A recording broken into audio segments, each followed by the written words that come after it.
Hi everyone, my name is Manal Al-Faiz and you're watching From Scratch. On today's episode of From Scratch, we're making party snacks. We're gonna make two different party snacks, a charcuterie board and a tiramisu. One of my favorite two things to have during parties.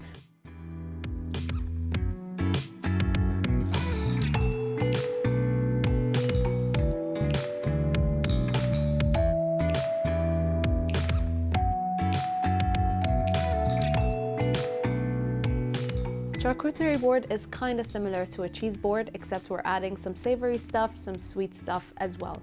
So for that, what you're gonna need is some beef salami, some jam.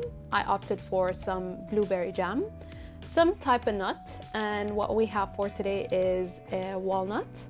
I've got some herbs, which is gonna be some rosemary, and you can opt out whatever herbs that you want. We've got some za'atar, which we're gonna use to roll our cheese or Lebanon cheese in it.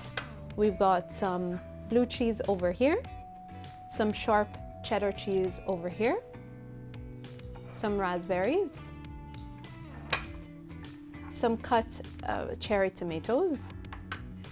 I've got some crisped up baguette slices, some olives, goat's cheese, brie cheese, and some Lebanon balls. So to start off, there is kind of a science behind creating your cheese board or charcuterie board, and it's always with starting with your bases. My bases is going to be the cheese, so I'm gonna go ahead and start with that. I have my cutting board that's gonna serve as the serving board as well. You want to choose something that's very earthy, very nice to look at, so I opted for a wooden board.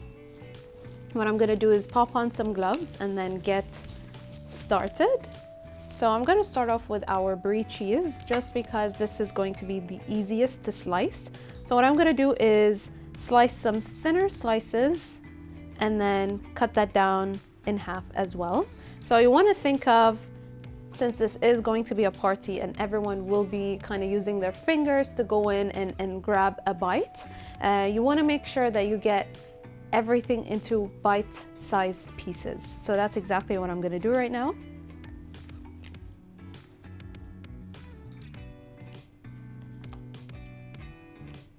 So this is gonna end up looking really beautiful and very pretty. But what I also like to do is I like to keep the main piece of cheese nice and intact, just to show what it was initially. So I'm just gonna go ahead and give those a nice slice down in the middle to get them nice and bite-sized. So I'm gonna choose different corners for all the different cheeses or different cheese.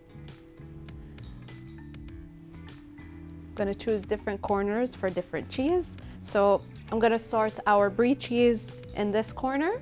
I'm gonna grab our goat cheese right in this corner over here, and what I'm gonna do is tilt this to one side and use my spatula to kind of break off some of the pieces and then get it nice and crumbly. So you always want to put yourself in the position of the person eating. You want to make it comfortable, you want to make it more accessible for you to grab a slice and just make it easier for someone who's gonna grab a slice and start eating. So I'm just gonna start off by crumbling it up, and the rest can stay intact. I'm gonna go ahead and grab our blue cheese right over here. And blue cheese is not for everyone. So if you like blue cheese, then I would say go ahead with this. If not, then you could opt it out for any different type of cheese. In my opinion, blue cheese is really delicious. So I'm gonna do the same. Just start crumbling this up, just like so.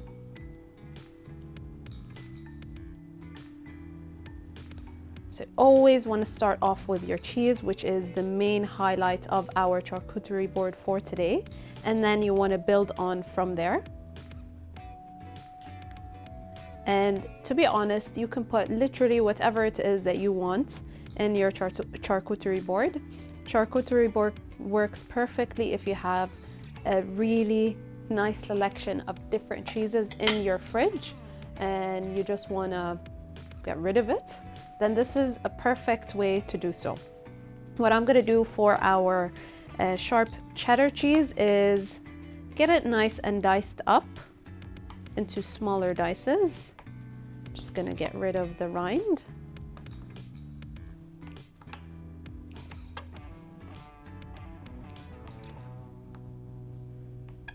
Just like so.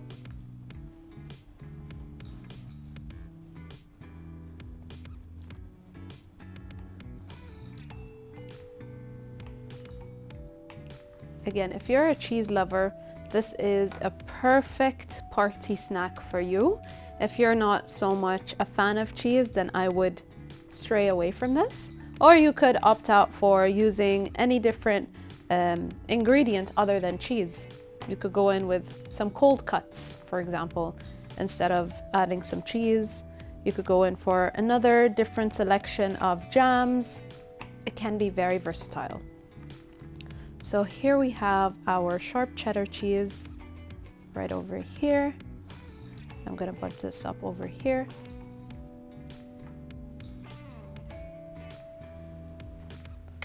So the last cheese that we're gonna have for today is our labna balls. And what I'm gonna do is get that nicely coated with some za'atar.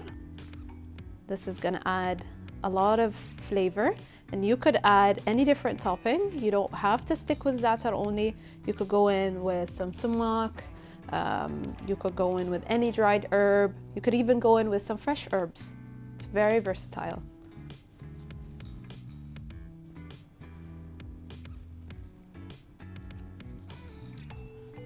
There we go.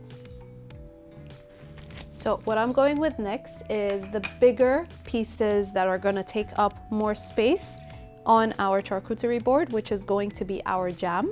So I'm gonna get that nicely situated right over here, just like so. You don't have to stick with this design. You could do whatever it is that you want at home.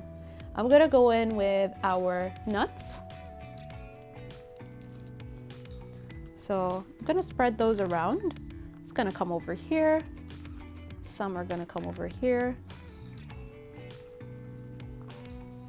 And what I'm essentially doing right now is just filling up the gaps. I've got some olives that I'm also going to scatter around.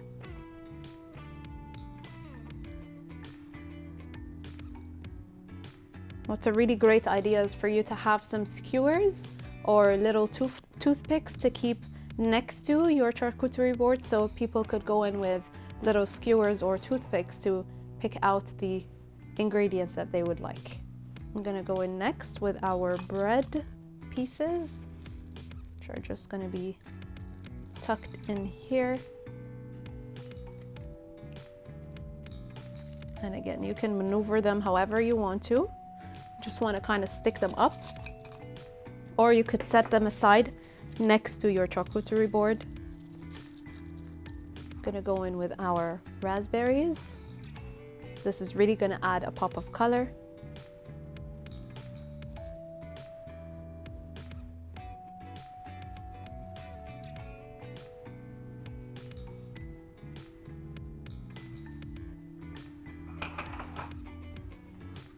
And beef salami as well. I fanned these out to kind of look like a fan ahead of time. So I'm just gonna tuck these in where I think it would fit. And again, this is very versatile. If you want to add in or take off anything, you can. You don't have to stick with the ingredients I opted for. And finally going to add just a couple of those cherry tomatoes to add some extra pop of color.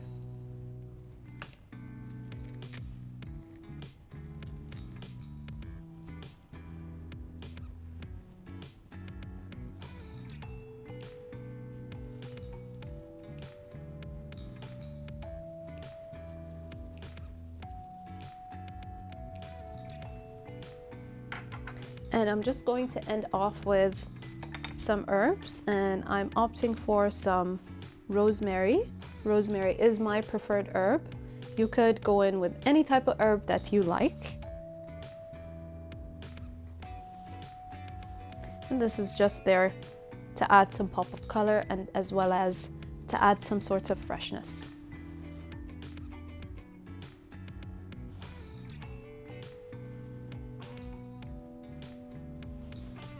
It's actually very entertaining to make and super entertaining to eat. So I highly recommend you test this out in your next gathering or party.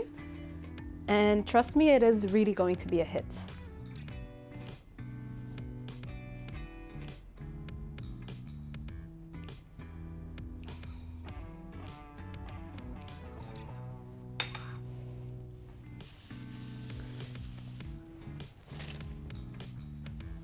Here we have our first party snack. It is a charcuterie board, super delicious. I highly recommend you try this at home.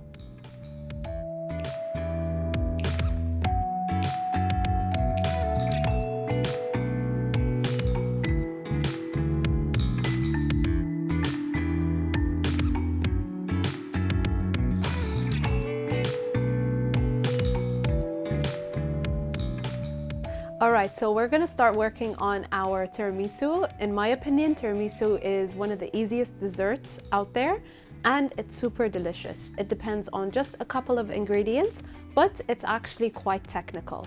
Why do I say it's quite technical? Because it requires a couple of steps and one little mistake is going to trip up everything else. For your tiramisu, you're gonna need some vanilla, egg yolks, sugar, cocoa powder, some mascarpone cheese, ladyfinger biscuits, and some coffee.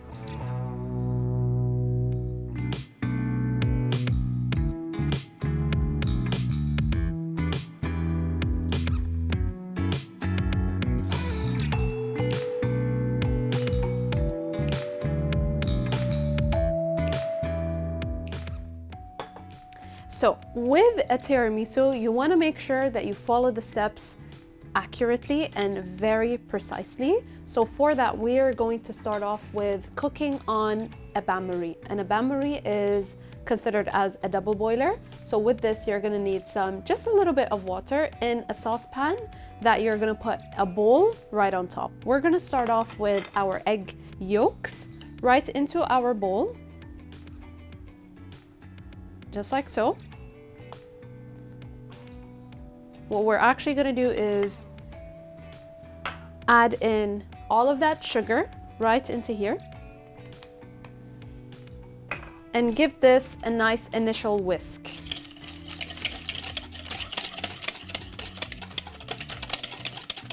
So what we're initially doing, because your egg yolks are completely raw, we are not cooking them, but what we're going to do is we're actually going to cook them very gently on your double boiler. And the texture that we want to achieve is a very light, pale yellow, and it kind of needs to double in size. What I like to do is always start off by whisking my sugar and my eggs together in a bowl before adding any other ingredients, or even going on the heat. So I'm gonna go on my bain-marie right now. And you need to be very careful that you don't overheat your bowl.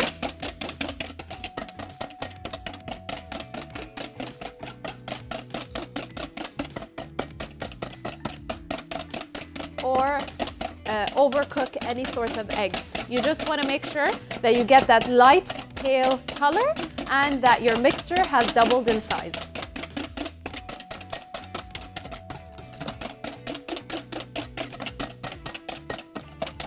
So what I'm going to do is go on and off of the heat. Be very careful.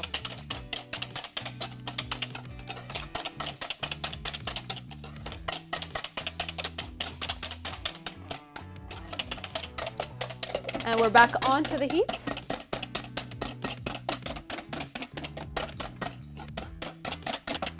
So as you can tell, it's getting really light and pale in color, and it is doubling in size.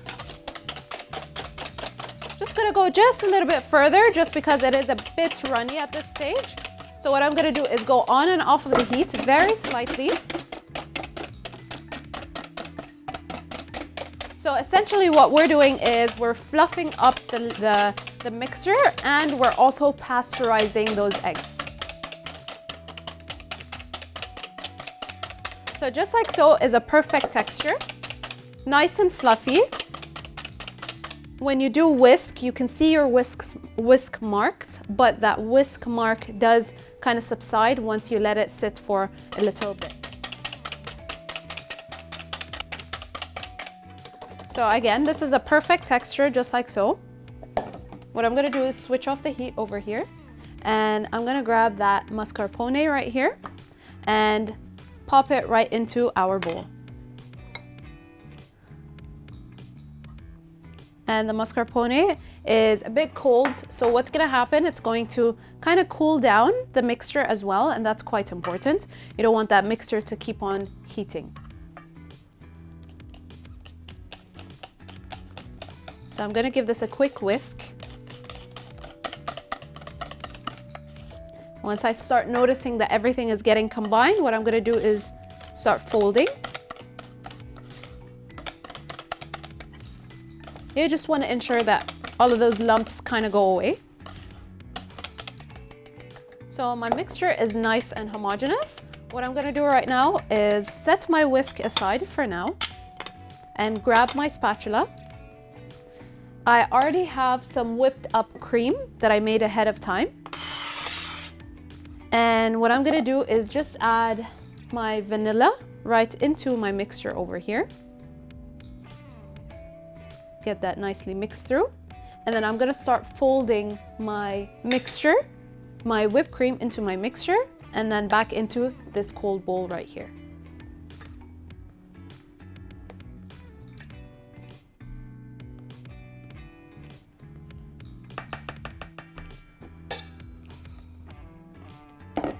So super important is just to make sure that everything is nice and cold. You don't want to take away from that built up air, built up fluffiness by adding it into a very hot liquid.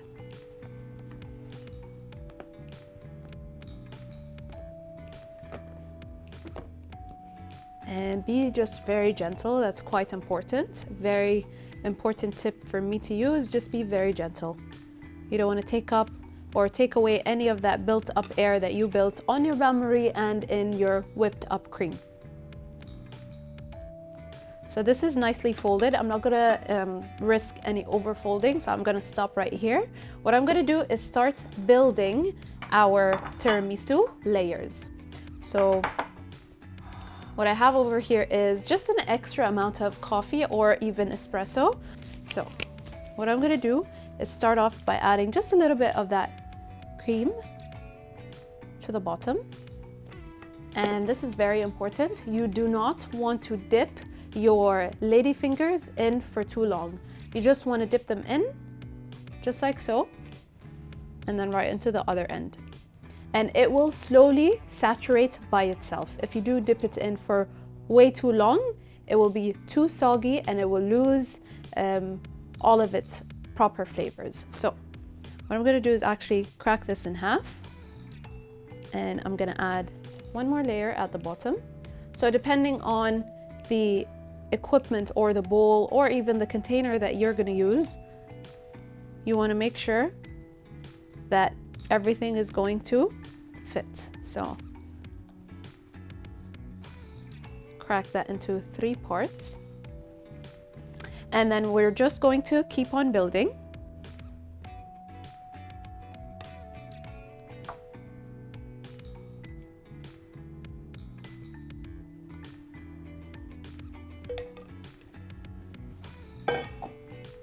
I'm gonna go in with my offset spatula to kind of level off everything.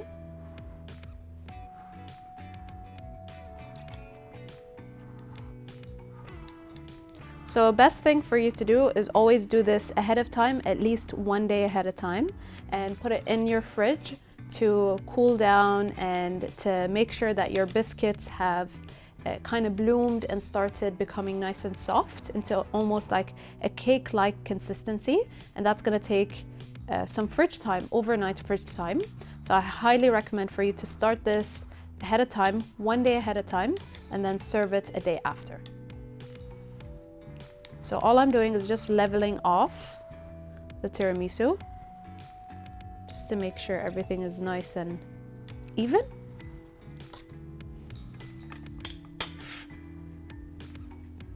And the last step that I'm gonna do is actually dust it with some cocoa powder. You can dust it at this moment, or you could dust it the day after. I don't mind doing it before and after. Just keep in mind your cocoa powder is going to add just a touch of bitterness. For me, I don't really mind it.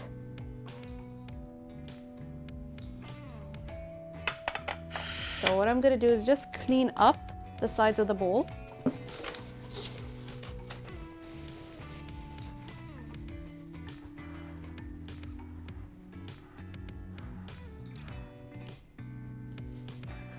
So this is our tiramisu. It is nicely layered with our whipped cream and our mascarpone cream together with our lady fingers. I'm going to cover it up and leave it overnight in the fridge, and then we'll be able to serve.